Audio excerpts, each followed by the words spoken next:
Hey guys, today will be an unusual video. First of all, because right now I will introduce to you our new host, Mary. Mary, come here. Hello, I'm happy to be here, and I would like to say the second reason why this video will be unusual, because we will have a guest, a legendary volunteer, a NATO officer, who will share with us her story about being in Ukraine, and she will tell us everything as it is, only the truth, no rose-colored glasses. Let's go. Let's go.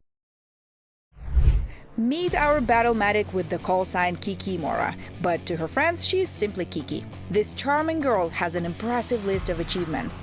Being, I won't say how old, feel free to guess in the comments, she has enough combat experience to put Rambo to shame. She has participated in operations across various corners of the globe, including the hellish battles for Ukraine. Our enemy fears and respects her, and today she will share her knowledge and unique experience with us. Welcome for the first time on YouTube, Kiki Mora. Ukrainians, brothers and sisters, I came. So Kiki, I know that you've had quite a lot of military experience previously, and a little bird told me that you are quite infamous. Can you share a bit, whatever you can share, what you have done before? Right, that's a good question. I don't want to say too much because then people that I've worked with will know exactly who I am. But I have over 20 years of experience, 10 years U.S. Army. Started out as a JAG paralegal, then commissioned as a U.S. Army intelligence officer. I've done missions and deployments throughout the Middle East and Europe. This is actually my 5th mission, and this is probably one of my hardest missions I've ever had. This mission in Ukraine, you can't compare it to any other deployment that I've ever been on in my life. This is by far the hardest. That would be my next question, like how would you compare it to the previous experience? Yeah. So first off, you can't compare it because we don't have enough ground forces compared to what I'm used to. We don't have the proper air support that I'm used to and the proper communication channels. We're used to working with NATO forces if need be.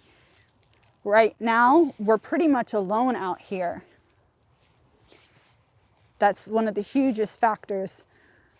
We are losing men day by day and women on the front lines because of lack of supplies and lack of support. Did you realize that before you were coming here, that it would be this hard? No. I had an idea because I had worked with Syria and Turkey previously. When Russia was bombing Syria, that gave me like a small preview, but nothing really compared to the mental, emotional, and physical exhaustion that I went through here on the front lines for 2.5 years. What motivated you to come to Ukraine and do what you're doing? I get asked that question a lot. Honestly, I had worked in NATO before, and I had worked with Ukrainians before, even though they're not part of NATO. I've been working with them since 2008, 2009. They would come to the Balkans and they would ask me to train them up, the special forces, for mountain warfare and other tactical missions. And I established rapport with a lot of great soldiers and officers then. And so I had a special connection with Ukrainians. As years went on, I remained friends with some of them.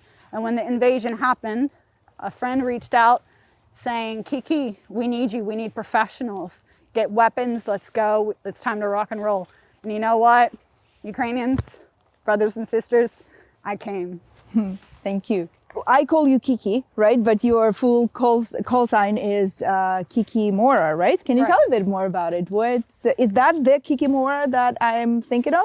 Yeah, the one that we all Slavic know from fairy tale, right? Okay. But also, Kikimora is another name for a ghillie suit, which is what we wear during reconnaissance or in a sniper position that we have to blend in into areas like this for camouflage, for concealment. Yeah. And I kind of resonate with Kikimora because I am not trying to present myself as this glamorized girl on the internet or TikToker. I don't wear, all this stuff and flowers in my hair and posing with my weapon and post for the attention. actually take my job very seriously. And so Kiki Mora is like this ugly, gruesome type of forest creature lurking around. Yeah. That's how I feel, actually. So since we are going to do a lesson today connected with English and translate some terms, so can you identify any communication barriers or language barrier here in Ukraine? Issues on the front line, I see it quite often. A lot of soldiers come here and don't spend any time in their free time to learn English or any Ukrainian phrases. That's why I encourage everyone to learn a little bit, especially if you're working with foreign forces, or especially if your medevac team is foreign, is try to establish some rapport and learn just a few basic words. It's really, really important, especially for the handoff of your medevac and your casualties, is to explain, injection, KIA, WIA, which is your 200s and 300s. Yeah, and that also relates to foreigners here who should also know at least have some command of Ukrainian, at least to be able to communicate. Yeah? Right. Speaking of medevac, you mentioned medevac, and you've been a medic for a while. Have you noticed any issues connected with this exact area here in Ukraine? So I was the medic for my reconnaissance team, and that's my primary job. But unfortunately, when you go to the front, people that claim to be medic in the Army, I only went CLS level, Combat Lifesaver. So I went through the extra training here. I came here as a reconnaissance person and, intelligence gathering for the front, but I realized my team didn't have a qualified medic. So in the Army, I only went CLS level, Combat Lifesaver. So I went through the extra training here with Ukrainian and British medical staff to make sure I'm up to par, because the atrocities that I've seen on the front lines are some of the worst injuries I've ever experienced, and I wanted to be really, really prepared. And so the issues that I saw in how to help soldiers and actually how to communicate with foreign teams to do evacuations is really key. So it's communication in English and Ukrainian here. And finding that middle ground is really, really important. Do you think it will help if both Ukrainian soldiers and foreign ones here would know the terminology both in English and Ukrainian? Like, would it be very effective? Like, would it save time in communication during these procedures?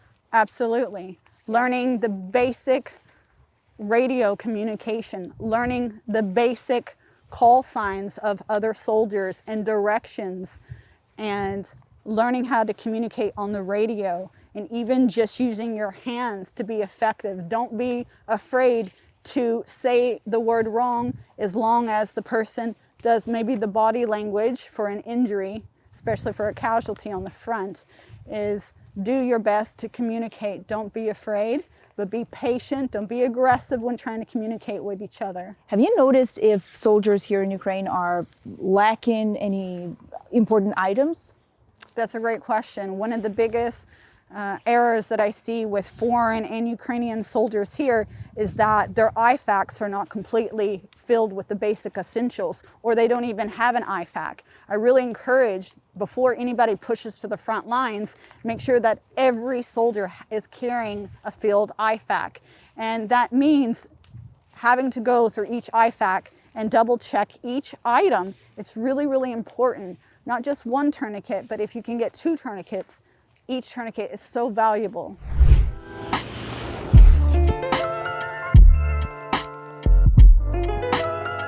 So now for this segment, we're going to discuss some Q&A. You got any questions for me? Yeah, actually, I wanted to ask you, have you met any terms that Ukrainian soldiers use and they're not very clear for English speakers, or vice versa? Like, because there should be some universal terms when you have to quickly say something in combat, and like when there's some miscommunication. Let's maybe talk about those. For example, we all know, like not just people who are in the military, but civilians, we know these 2 numbers and we know exactly what they mean. When someone says 200, it means somebody is killed, and 300 means injured. Right. Do you use the same thing with those 200, 300 numbers, or is there something else you call That's it? a good question. We actually use KIA and WIA. KIA is the acronym that we use for killed in action. WIA is what we use for wounded in action. So we can say to WIA en route, need medevac. And have you ever had any situations when you said that and the Ukrainian speakers didn't understand, or vice versa? I had to learn very quickly what the 200s and 300s were, very quickly. Yeah. So it's really good to know both terms, because you might be working with joint forces and multiple languages are being used. So please, guys, whether you're a Ukrainian speaker or English speaker, please learn that the 200s are the KIA and the 300s are the WIA. So let's talk about it once again. KIA is killed in action, тобто вбиті, 200, 200, and WIA, wounded in action, це поранені, ну, тобто те, що ми називаємо 300. IA – це in action, тобто в дії, ну, те, що ми називаємо в бою, тобто поранені або загиблі в бою, вбиті. So we have our field, which is our front line, and then we have a garrison, which is behind front lines. So if a casualty like breaks his leg going down the stairs in garrison, he wouldn't be a WIA. He's just a wounded soldier. But if he's frontline in battle action, we would say wounded in action, WIA. But I've always had this question. How logical is it to learn things like this, like completely just from YouTube, let's say? Or do you recommend every single person, every single Ukrainian, no matter what, no matter if it's a military person or a civilian, to actually go and take, you know, offline, like hands-on course? That's a great question. If you are a citizen or non-citizen residing inside Ukraine, I highly encourage you to follow a YouTube video or even take an offline course about medical training. It could definitely save your life or a friend or a loved one's life as well. The reason being is that there are military strikes everywhere, whether it is civilian or military sectors. They are striking all areas. So I highly encourage you to at least learn some sort of vocabulary and first aid tactics. And since what age do you think it makes sense to learn first aid? Around age 8 and 10 up. Okay. Absolutely. I've seen a lot of brave 8 and 10-year-old Ukrainians calling out for help, helping other people locate other people, especially during a strike on a civilian target. So they are also vocal and very helpful in helping organize in direction of where to go to clear out any leftover wounded. Right, children want to be considered useful, and when a child sees a loved one bleeding out, they want to be of use. And so if they can at least learn to call for help, or at least learn to apply pressure on an open wound the proper way, it could definitely save that person's life. The courses should not be taught with fear-based instruction, but rather courage and bravery instructions to let them know that Ukrainians are resilient, especially starting at a young age, to teach them that everybody can be hands-on in a time of need, especially in a country at war. You know, as a teacher of English, I get asked a lot what to watch in English because, like, usually the most typical things I recommend is, of course, like some sitcoms and comedies. Right. But since we are talking about what we're talking about today, maybe you have a recommendation for people to learn more specifically, like medical terminology, and still have fun while watching it. Is there anything like that?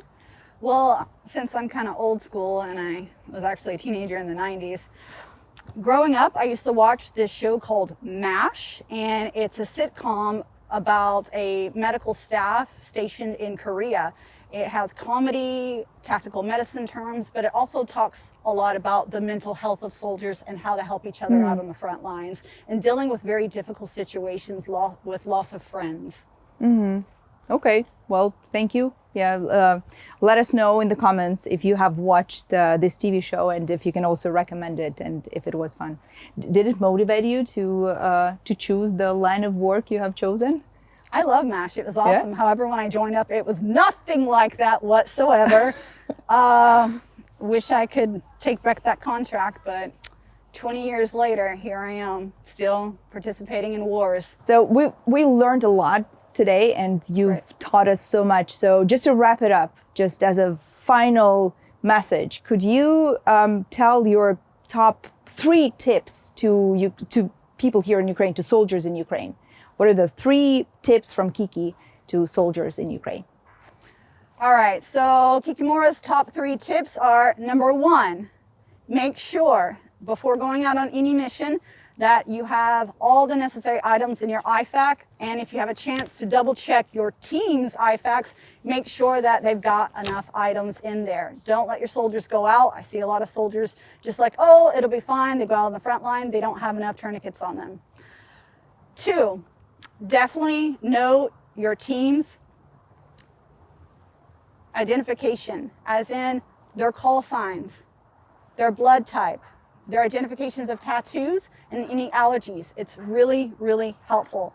And 3, for all foreigners inside Ukraine, if English is your native tongue or secondary language, I really encourage you to watch Mary's videos and pick up some great Ukrainian terms, because it's a great way to establish rapport, and we are here for one team, one fight.